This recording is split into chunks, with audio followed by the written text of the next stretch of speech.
a very significant step forward in trying to deal with the financial difficulties of many thousands of people in this country. The programme for government set out very clearly, as indeed all party manifestos did, that this issue needed to be addressed. Legislative measures were required in order to ensure that a fair deal and a realistic deal could be procured on behalf of people who are suffering greatly, both physically, emotionally, mentally.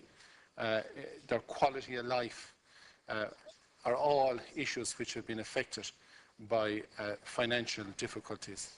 Little did this country think 5, 6, 7 years ago that ordinary, decent people would find themselves in a situation where they are effectively at the mercy of banks and financial institutions.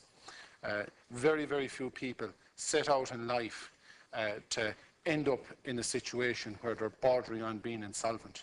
Very few people charter a future for themselves with that type of goal or ambition in mind.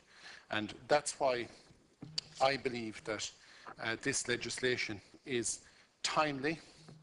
While we are concerned and worried and frustrated at the delay, I think that delay was necessary in order to ensure that the Department, the Minister's officials and the stakeholders were able to come up with something that will result in maximum benefit to as many people in this society as possible. I have to say that it is something I very much welcome, but I would always caution that we possibly will have to do more going forward. But this is a genuine effort to get it right. I was delighted as a member of the Joint Oireachtas Committee on Justice, Defence and Equality, along with Senator Batchy and others in this House, to have inputted into the consultation stage of this legislation, where many groups came in and gave evidence to the committee, and all of which were condensed into a report, which I know the Minister took a lot of energy from, and certainly used some of the suggestions and recommendations when framing this legislation. I have to say that it is going to create a chart, if you like, of resolution for many people.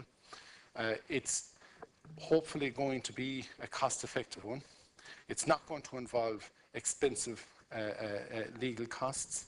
It's going to ensure that people who are at the end of their tether can see a future with their families, a future in their homes, a future where they'll have some sort of financial freedom, or at least they will be in a position to aspire to financial freedom. It's a realistic proposal. The bill is realistic in its measures. People who can afford to pay will have to pay.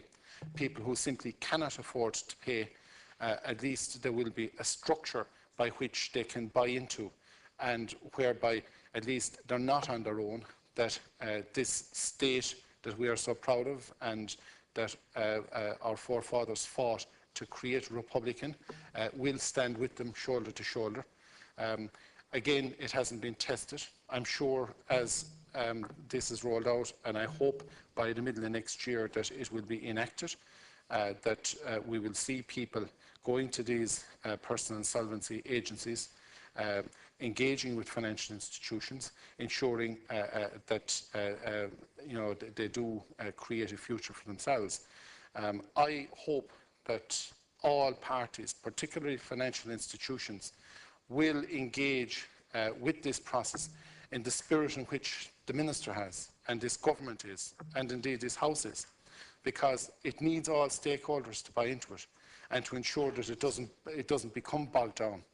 And what I would say is, if it is necessary in due course to bring in amendments to this bill, or to bring in additional legislation to pin down problems that may exist or that may not be identified, but that will come on stream, and I have no doubt it's not all going to be plain sailing, that we would be very amenable to ensuring that this legislation is such legislation is enacted. I do believe, that it is a genuine effort to cover as many bases as possible. The time delay was necessary in order to ensure that the appropriate consultation took place, that as many of the stakeholders as possible had an input, to ensure that all of the loopholes, where possible, are closed off to make it workable for the sake of the thousands of people in this country who find themselves in a situation where they feel hopeless. What has happened in this country is not the fault of the many thousands of people who genuinely took advice to do things like purchase houses at particular times. Yes, indeed, they did sign the dotted line. There's no mistake in that. But I think the vast majority of people out there want to pay their debts, at least want to engage in a process whereby they feel that they are dealing with their issues and dealing with their financial difficulties. So with that, I wish the Minister well in the passage of this legislation through the House. I thank him for coming in and listening to the debate. There have been many suggestions made so far this evening, and I'm sure there will be many more as we move through the various stages of the bill. But I think it is a very positive start, and I look forward, as I say, to the legislation being implemented in full by the middle of next year. Thank you, Senator Conway. Senator Clark.